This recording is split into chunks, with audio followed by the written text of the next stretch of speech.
Bonjour, j'espère que vous allez bien. Nous sommes le lundi 15 janvier. Apparemment ce serait le jour le plus déprimant de l'année, The Blue Monday. Mais ne nous laissons pas abattre. Et c'est parti pour une super semaine de création, de céramique et d'entrepreneuriat. En vrai c'était un peu un lundi pourri. Mais c'est pas grave, c'est pas grave. Nous allons passer la semaine ensemble. C'est une semaine un petit peu plus chill que d'habitude puisque pour une fois je n'ai aucune deadline beaucoup trop rapprochée par rapport au temps dont je dispose. Donc je vais pouvoir bosser un peu plus sereinement. Ce soir il est déjà 20h36. J'ai prévu de commencer à créer des petits repose-cuillères en céramique. Nous allons faire ça ensemble. Mais avant, je vais vous montrer le calendrier que je me suis choisi pour l'année 2024. Je me suis pris le calendrier de Pudding House. Hop, avec un style très cute, très doux, rond, avec des petits chats, des petites sorcières. Vous voyez ce genre d'illustration très cute. Je suis très contente de mon choix.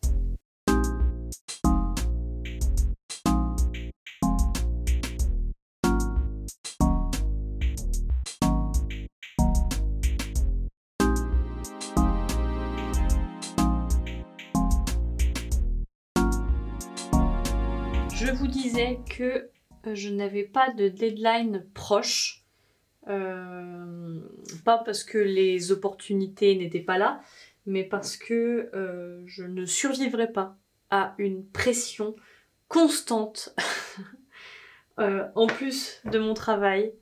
Il y a un moment en fait il faut que je sois un peu réaliste et j'ai juste pas le temps de préparer des événements tous les mois ou tous les 2 mois. Donc j'ai choisi cette année d'être un peu plus stratégique et organisée. Je rigole parce que je suis vraiment une personne qui de base n'est pas du tout organisée, mais j'ai l'impression que c'est en train de changer. Et donc cette année, j'ai décidé de produire uniquement pour mon site internet, donc pour la vente en ligne, également pour des marchés, mais des marchés qui n'auront lieu que à partir de septembre, même de fin août. Je sais à peu près à quel marché j'aimerais participer et quelles sont leurs dates. Encore faut-il que je sois acceptée, mais je pense que ça ira. Et donc, je vais passer mon année entière à produire pour ces différents événements. Parce que, a priori, j'aimerais participer à 4 gros événements qui se déroulent sur 2 ou 3 jours. En septembre, en octobre, peut-être en novembre et aussi en décembre. Je pense que, au vu de ma situation de salarié, c'est vraiment la meilleure solution pour moi parce que sinon je vais craquer. Après, je dis ça, mais il va y avoir sans doute des petites opportunités qui se présenteront au printemps, etc. Et à ce moment-là, j'aviserai, mais voilà, vous savez tout.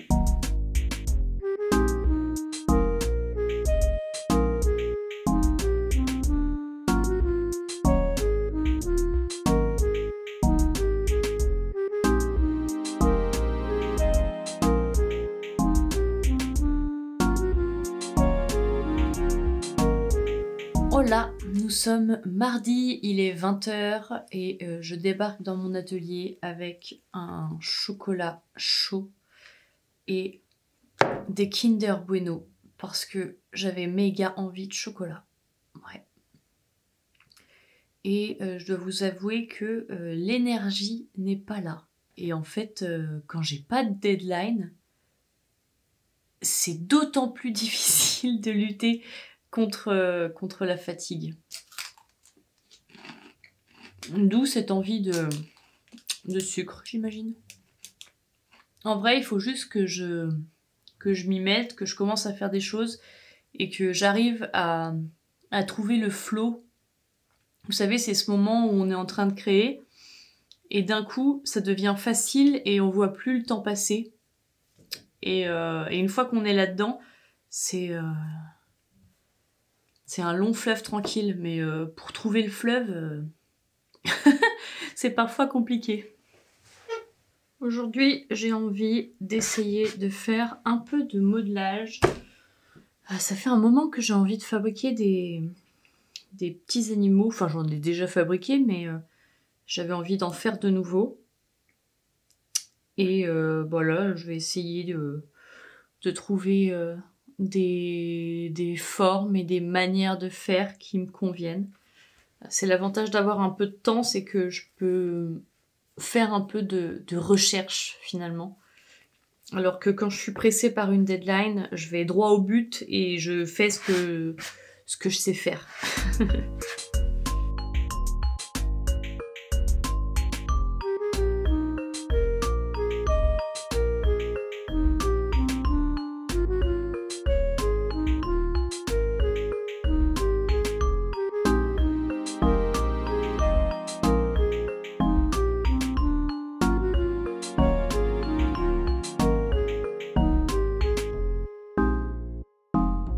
Vous y croyez que cette petite figurine que j'étais en train de fabriquer, où déjà j'ai mis 30 minutes avant de réussir à la commencer, et bah voilà, je l'ai accidentellement fait tomber par terre. Du coup, elle est toute ratatinée. Vraiment là, cette semaine, je vous emmène avec moi dans une semaine de vlog. J'ai l'impression que ça va être la semaine de la loose. Je sais pas si je recommence ou pas.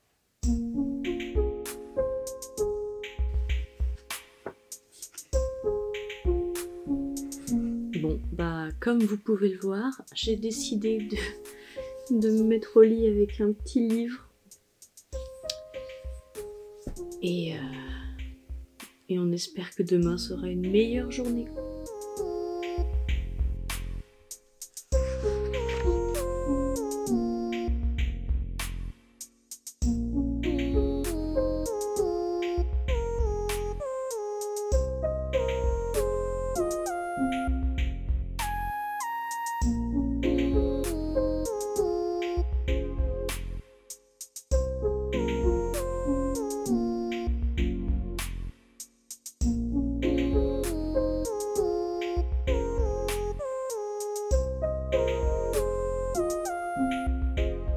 Nous sommes jeudi.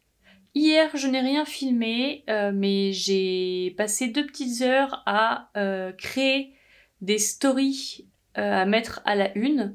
Donc une story à la une avec l'agenda des événements auxquels je vais participer cette année.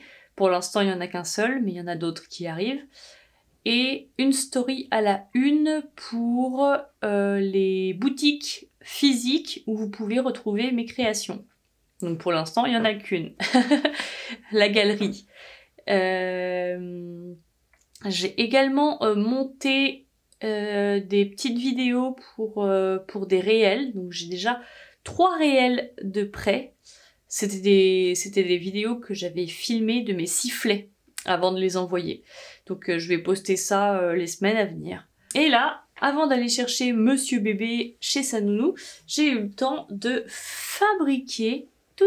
Je vais essayer de pas le faire tomber comme le petit renard de mardi que j'ai juste écrasé par terre. Je vous jure, j'ai encore le seum. C'est un petit ours magicien qui est pas encore tout à fait terminé. J'ai des petits détails à faire, mais je ferai ça ce soir. Il est 20h et je suis de retour dans l'atelier. J'ai terminé de modeler mon petit ours et je vais devoir attendre qu'il sèche un petit peu pour pouvoir rajouter les détails parce que pour l'instant il est un peu trop mou pour ça.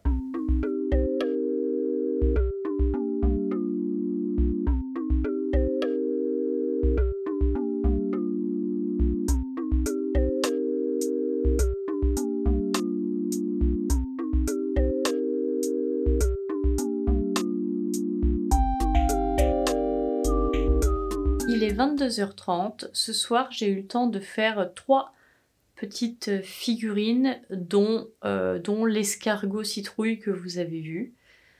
Et c'est trop cool parce que, exceptionnellement, demain, donc vendredi, normalement, c'est la journée que je passe avec Monsieur Bébé.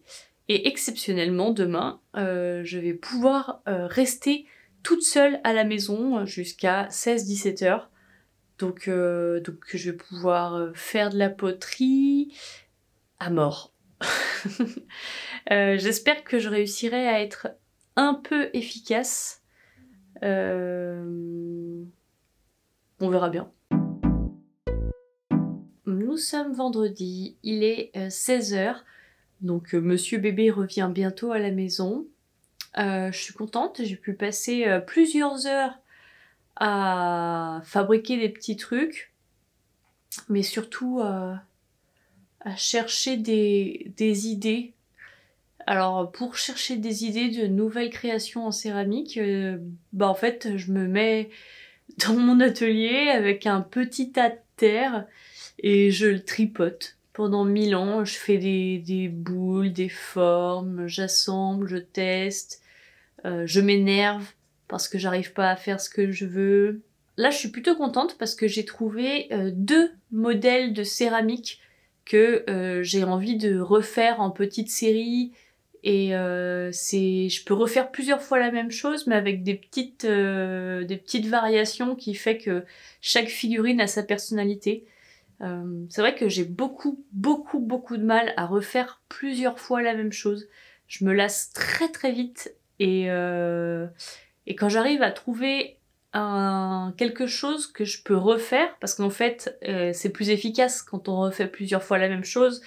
On l'a fait de plus en plus vite, de mieux en mieux. Donc c'est beaucoup plus efficace de faire des séries. Mais s'il n'y a pas à chaque fois un petit truc, une petite différence, une petite personnalité différente sur chaque truc, je me lasse en fait. J'arrive pas à le refaire 100 fois quoi. Mais là, je vais vous montrer, mais du coup j'ai des escargots. Je crois que vous les avez peut-être vus, bref, je sais plus.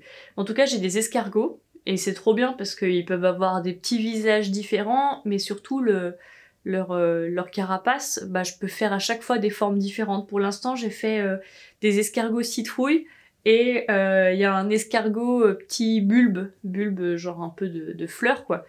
Et j'ai des ours. Des ours, je vous avais vu également. Mais il y en a un qui est du coup un peu un ours magicien avec une cape, et l'autre, il a un chapeau pointu aussi, mais il porte un petit sac à dos. Honnêtement, je les trouve adorables. À voir ce que j'arrive à faire après avec la couleur, mais pour l'instant, je suis très contente. J'ai une sorte de petit renard champignon. Je sais pas. Je vais vous le montrer. Dites-moi en commentaire si vous avez un avis à son sujet, mais ça peut être mignon. Par contre, je suis un peu dégoûtée parce que j'ai plus de terre blanche. Je pensais que j'allais la recevoir aujourd'hui, mais finalement, c'est vendredi prochain. Voilà, donc donc c'est galère, il me reste plus rien. J'ai de la terre noire que j'ai jamais utilisée, donc je vais voir ce que je peux faire avec. J'avoue que ça m'inspire pas trop noir. J'ai un pain, mais et surtout je sais pas si les émaux que j'ai vont bien réagir avec cette terre là, donc je peux pas non plus me permettre de fabriquer plein de trucs avec, mais c'est pas grave.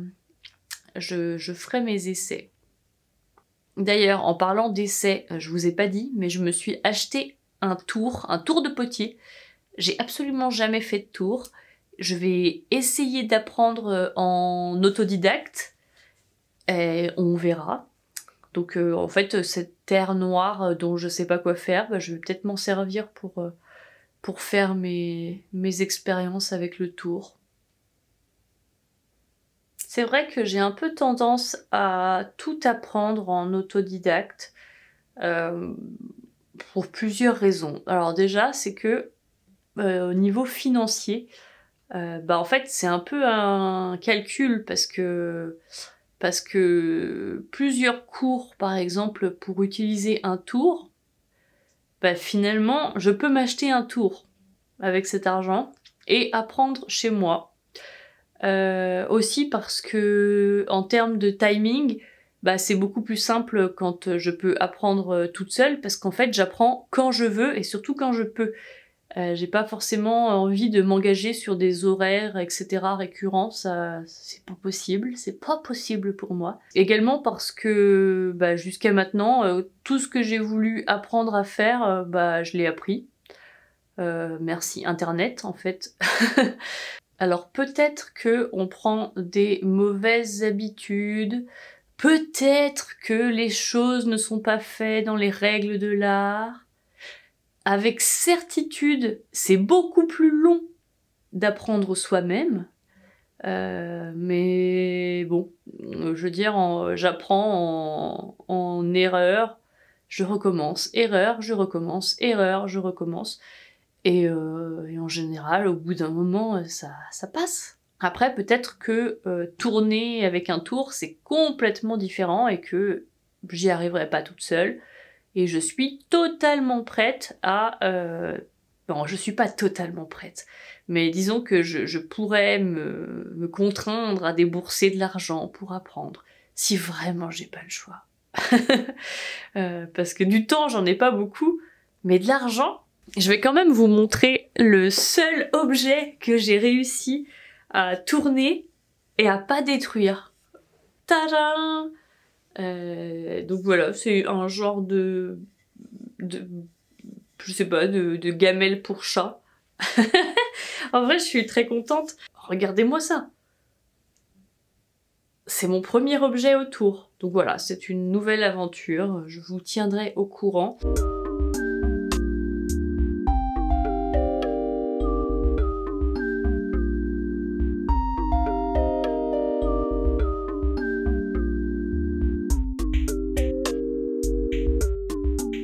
Nous sommes samedi, notre semaine ensemble se termine bientôt, mais pas encore.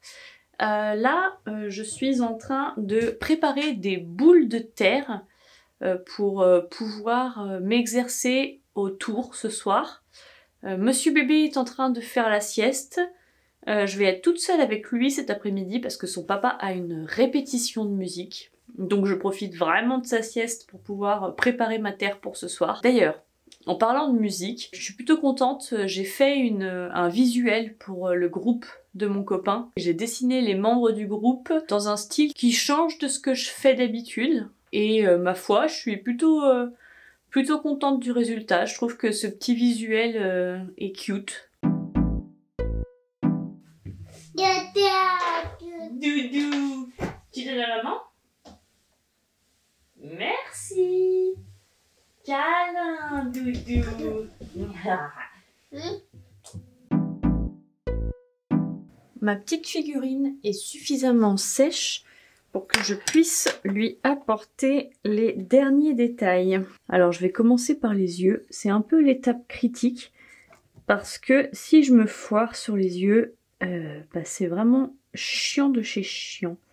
Je commence toujours par l'œil gauche parce que c'est le plus difficile à faire pour moi.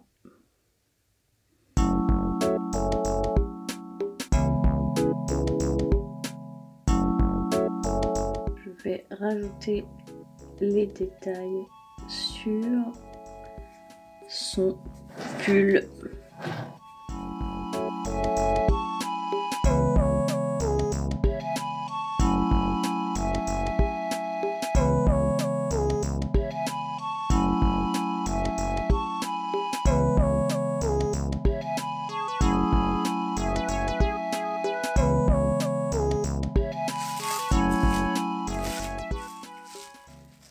Et c'est parti, hein, on va essayer de on va essayer de faire quelque chose.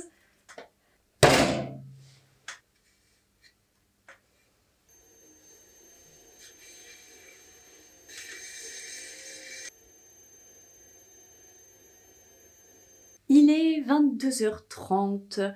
J'ai passé 2 heures à tourner. ou plutôt à essayer, tourner. J'ai fait beaucoup de ratés, mais j'ai réussi à faire 3 trucs comme ça, qui étaient à peu près la forme que j'avais en tête au moment où j'étais en train de tourner. Je les garde. J'ai pas forcément le but de les cuire, mais en fait l'étape d'après où je dois également m'entraîner, c'est ce qui s'appelle le tournassage, je crois. Et en gros, pour l'instant, il y a un gros pied un peu épais avec aucune définition particulière. Et le tournassage, en gros, c'est quand la pièce elle a un peu séché, on la remet sur le tour pour enlever le surplus. Enfin bref, c'est vraiment pas les termes appropriés à mon avis. Mais bref, il faut que je m'entraîne à faire ça également. Donc je garde les pièces que je trouve le plus cute et puis je m'entraînerai.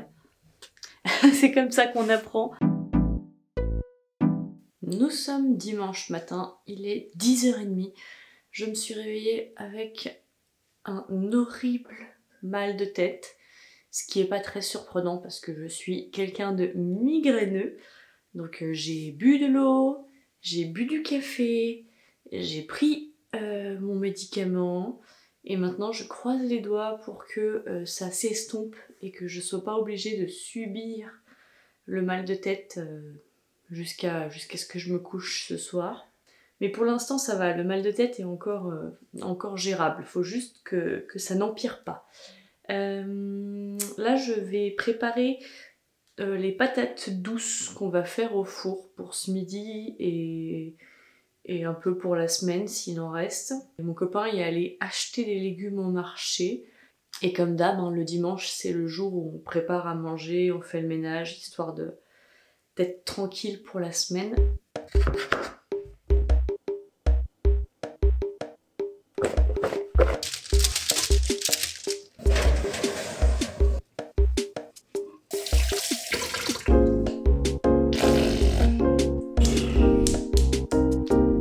Oui, bravo!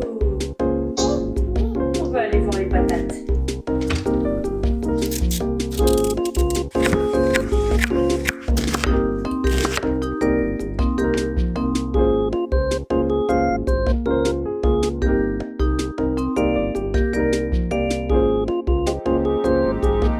Il est 18h bientôt, Monsieur Bébé est au bain avec son papounet.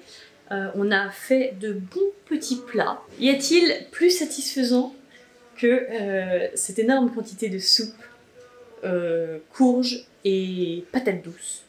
Miam, miam, miam. Un petit gratin de chou-fleur et brocoli, une énorme quantité de sauce bolognaise, une bonne petite tarte au poireau. Et là, j'ai 1 kilo de spaghettis qui est en train de cuire. Et voilà, la bouffe pour la semaine. Tous les soirs, on n'a plus rien à faire. On a notre nourriture pour le soir, le midi. Honnêtement, je sais pas comment les gens peuvent se faire à manger tous les jours. C'est vraiment impossible pour moi de faire des petites quantités chaque jour. Ça prend trop de temps. Il est 22h30, notre semaine ensemble se termine, toujours accompagnée de ma migraine. Alors ce soir, après manger, j'ai programmé les 2 posts Insta de cette semaine. Je vais également poster un réel, mais on ne peut pas programmer les réels. En tout cas, pas que je sache. Peut-être qu'on peut. Dites-moi si on peut. Et qu'est-ce que j'ai fait d'autre ce soir ? Et j'ai noté mes heures, les heures que j'ai faites pour mon auto-entreprise, puisque depuis le début de l'année, je note combien de temps je passe sur chacune des tâches que je fais, histoire d'avoir un aperçu de l'efficacité ou non de mon travail. Si je devais faire un bilan de cette semaine, je dirais que je ne suis pas très satisfaite. Parce que j'ai l'impression de n'avoir rien fait. J'espère me rendre compte du contraire au moment du montage.